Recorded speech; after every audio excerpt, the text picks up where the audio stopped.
Welcome back to another technical deep dive here in the debug zone.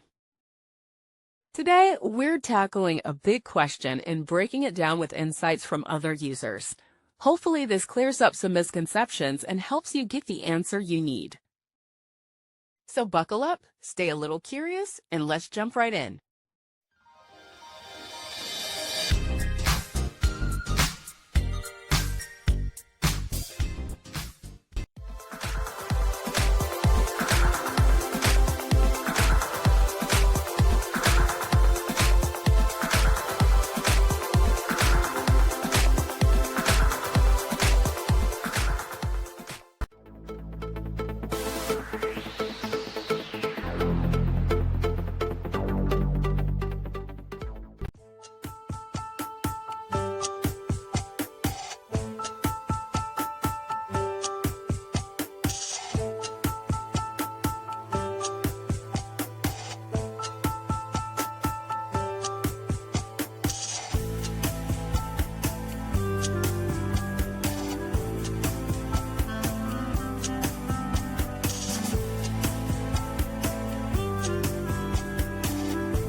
And that's a wrap.